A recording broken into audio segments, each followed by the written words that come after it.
ہیں جہاں دولت کا سکھ ہوتا ہے وہاں اولاد کی طرف سے ضرور دکھ ملتا ہے۔ ایسا ہی کچھ میرے والدین کے ساتھ ہوا۔ میری ماں بہت خوبصورت تھی مگر بے حد غریب کشمیری خاندان سے تعلق رکھتی تھی۔ ڈیڈی نے غربت پر حسن کو ترجیح دی اور امی سے شادی کر لی۔ مما اور ڈیڈی کی آپس میں محبت تھی، وہ بہت خوش و خرم زندگی گزار رہے تھے۔ جب میں بڑی ہوئی تو مما کی خوشیوں کو نظر لگ گئی اور میں نے ڈھیر سارے دکھ ان کی جھولی میں ڈال دیے۔ یہ سب میری ناسمجھی کے باعث ہوا، ورنہ میں آج اتنی دکھی اور برباد نہ ہوتی۔ ہمارے گھر کے سامنے والے گھر میں نئے لوگ آ کر آباد ہوئے تھے۔ انہوں نے یہ بنگلہ خرید لیا تھا جو عرصے سے برائے فروخت تھا۔ کبھی کبھی ان سے ہماری ملاقات ہو جاتی تھی تو میں ان کے گھر بھی جانے لگی، کیونکہ رابیل کی امی مجھ سے بہت پیار کے ساتھ ملتی تھی۔ کسی دن رابیل گھر پر ہوتا،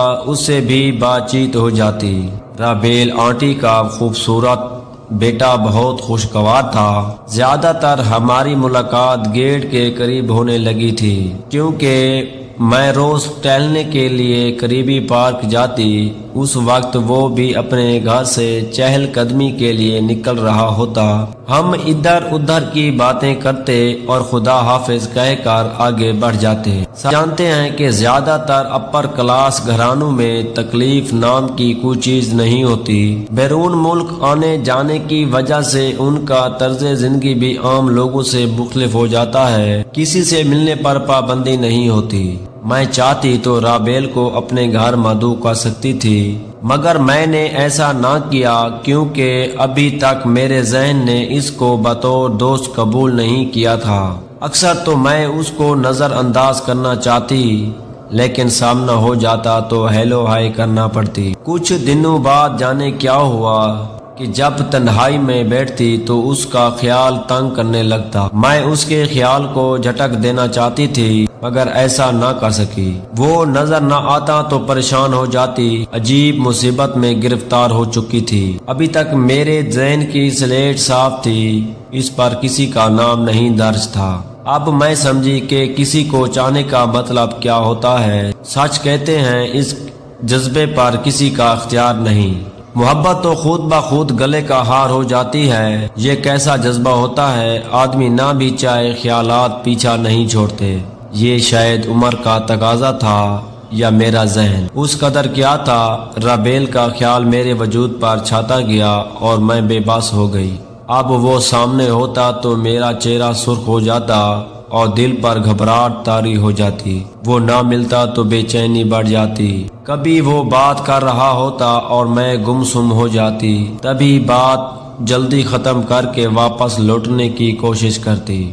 ان حرکتوں سے وہ میری دلی کیفیت کا اندازہ لگا چکا تھا۔ ہماری گفتگو اکثر پارک میں چہل قدمی کے دوران ہوتی تھی۔ ڈیڈی میری حالت کو نوٹ کر رہے تھے۔ میں پہلے کی طرح ہنستی بولتی نہ تھی۔ میرے اندر اب وہ زندہ دلی نہ رہی تھی جو میری طبیعت کا خاصہ تھی۔ ایک دن ڈیڈی بولے، میں دیکھ رہا ہوں تم بہت دنوں سے چپ ہو، جاؤ شاپنگ کر آؤ۔ انہوں نے مجھے کافی رقم دی لیکن میں شاپنگ پر نہ گئی۔ ڈیڈی نے پوچھا، تم نے شاپنگ نہیں کی، کیسے جاتی؟ ڈیڈی، گاڑی تو بھائی لے گئے تھے۔ آپ کی گاڑی آپ کے پاس ہوتی ہے اور ممی کی گاڑی میں نہیں چلا سکتی۔ اب میں اس وقت کہیں جاؤں گی جب آپ مجھے علیحدہ گاڑی لے دیں گے۔ والد صاحب نے اگلے روز علیحدہ گاڑی خرید کر مجھے کو گفٹ کر دی۔ اب میں صاحب کار تھی، جب چاہے جہاں چاہے جا سکتی تھی۔ اسی روز کار نکال کر ایک کیفے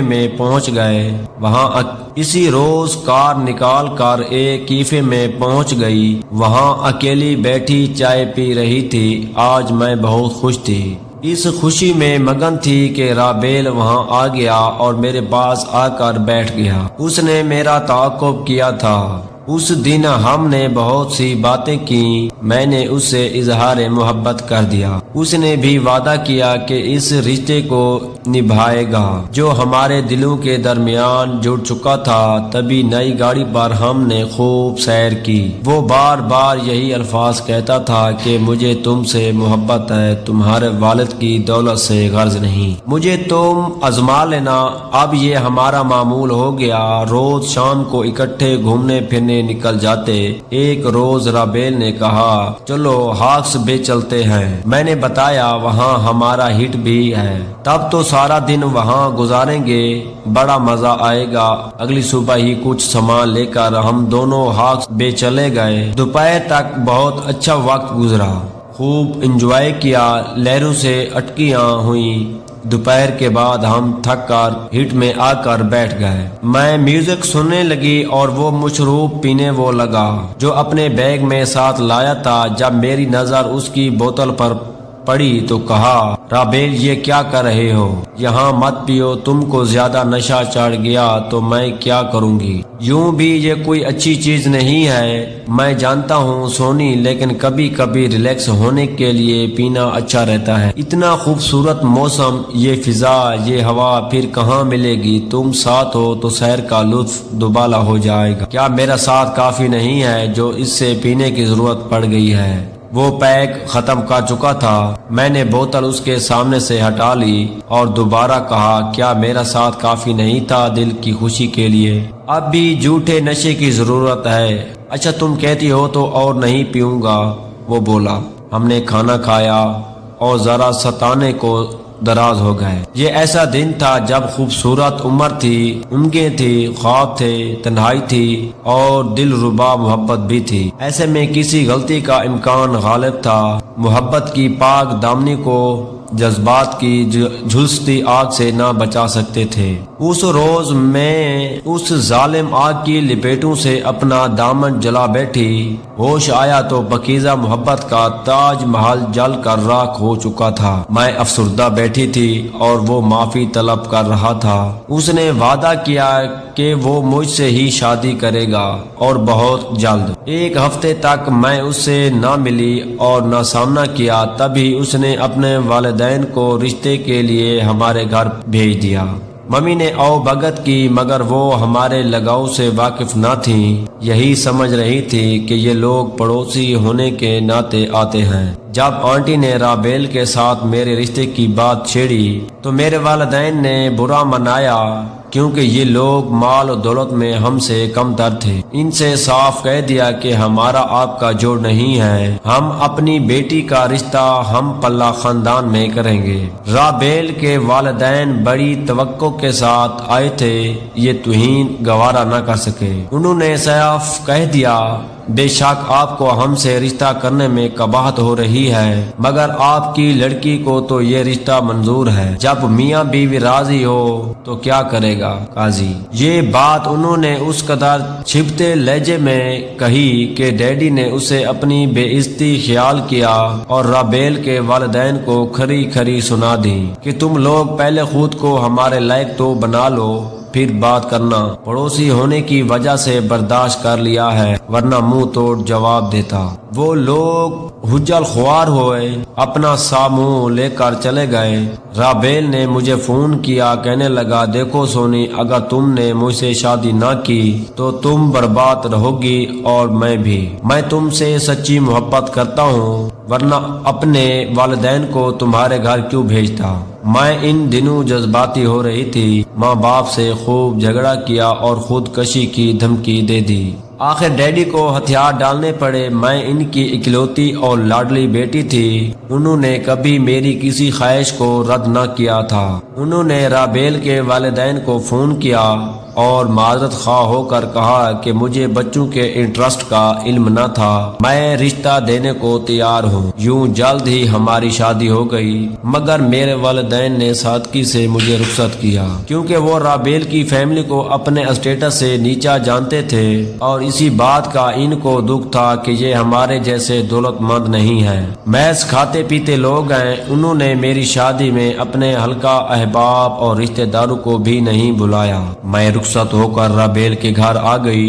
مجھے کسی بات کی پرواہ نہ تھی، بس اپنی محبت کو پا کر بہت خوش تھی۔ شادی کے بارے لڑکیاں کیسے کیسے سہانے خواب دیکھتی ہیں، اور جب شادی محبت کی ہو تو عورت پیا گھر کی دہلیز پر قدم رکھتے ہی گھر کو جنت کا نمونہ بنانے کے بارے میں سوچنے لگتی ہیں۔ 6 دن میں کائنات بنی تھی، میری شادی بھی 6 دنوں کے اندر ہو گئی، مگر خوشیوں کی یہ بیل 7ویں دن لٹ گئی۔ رابیل نے تبھی مطالبہ کر دیا کہ میں اپنے والدین سے 5 لاکھ روپے لے کر آؤ تاکہ ہم نئی خوشیوں بھری زندگی شروع کر سکیں۔ ان دنوں 5 لاکھ بڑی رقم ہوتی تھی۔ رابیل بار بار اصرار کرنے لگے تو مجبوراً آنسو کی گٹھن میں نے والدین سے رقم مانگی، لیکن یہ نہ بتایا کہ رابیل کے مطالبے پر مانگ رہی ہوں، بلکہ یہ کہا کہ میں سیر کے لیے ملک سے باہر جانا چاہتی ہوں۔ رابیل کے پاس اتنی رقم نہیں کہ مجھے سیر کو لے جا سکیں۔ ڈیڈی سمجھ گئے کہ میں ہنی مون کی خوشی دامن میں بھرنا چاہ رہی ہوں، کہ یہی زندگی کی یادگار دن ہوتے ہیں۔ تاہم ان دنوں بے شک یہ رقم زیادہ تھی، وہ کچھ سوچ کر خاموش ہو گئے۔ بہرحال میں ان کی لاڈلی بیٹی تھی، میری خوشی ان کو ہر حال میں عزیز تھی۔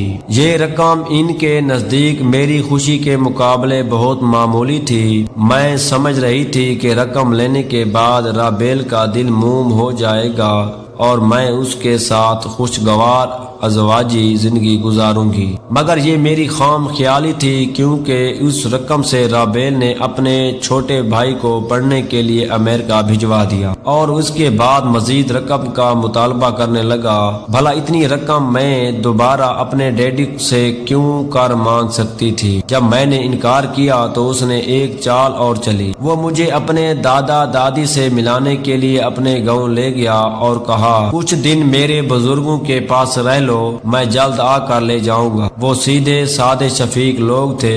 میں رابیل کی بات مان لی۔ وہ مجھے اپنے لوگوں کے پاس چھوڑ کر چلا گیا اور شہر جا کر ڈیڈی کو فون کیا کہ آپ کی بیٹی اغوا ہو گئی ہے، اگر ہم نے تعاون کی رقم نہ دی تو وہ لوگ اس سے قتل کر دیں گے۔ والدین اتنے بے وقوف تو نہ تھے، انہیں شک پڑ گیا کہ یہ ضرور رابیل ہی کی کوئی چال ہے۔ انہوں نے کہا، ٹھہرو، پہلے مجھے پولیس کے پاس یہ معاملہ لے جانے دو۔ یہ سن کر رابیل ڈر گیا اور مایوس ہو کر کہیں روپوش ہو گیا۔ اب ڈیڈی پریشان تھے، کیونکہ اس وقت اس کا روپوش ہونے کی کوئی وجہ نہیں بنتی تھی۔ وہ پولیس کو اطلاع کرنا چاہتے تھے۔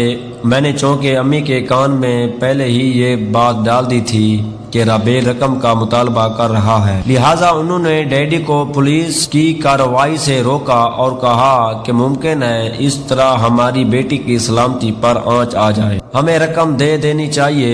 اگر رابیل واقعی سچ کہہ رہا ہے تو یہ روپیہ کس کام کا، جبکہ اس کی خاطر ہماری بیٹی ہی جان سے چلی جائے۔ میں نے گاؤں سے امی کو فون کیا کہ آپ رقم دے دیں، میں محفوظ ہوں۔ رابیل مجھے فون کرتا ہے، فی الحال اس سے راضی کر لیں، پھر جب میں وہاں آ جاؤں تو اس سے حساب کر لینا۔ ماں نے والد کو راضی کیا کہ بچی کو لوٹ آنے دو، بعد میں رابیل سے نمٹ لینا۔ والد صاحب نے رقم رابیل کی والدہ کو دے دی اور کہا کہ میرے بیٹی کو 2 دن کے اندر یہاں بلا لو، وہ جہاں بھی ہے، ورنہ میں آپ لوگوں کے خلاف سخت کارروائی کروں گا۔ میں اب بھی کارروائی کر سکتا ہوں، مگر بیٹی کی خاطر مجبور ہوں۔ مجھے رابیل نے گاؤں سے لا کر گھر چھوڑا اور خود رقم لے کر غائب ہو گیا۔ میں والدین کے گھر چلی گئی اور وہ میری محبت کے خواب اپنے دامن میں سمیٹ کر ملک سے چلا گیا۔ ڈیڈی قانونی چارہ جوئی کرنا چاہتے تھے، مگر میں نے انہیں روک دیا کہ اب کیا حاصل تھا سوائے رسوائی کے۔ جب میری محبت میرے خواب اور سہاگ ہی نہ رہا تو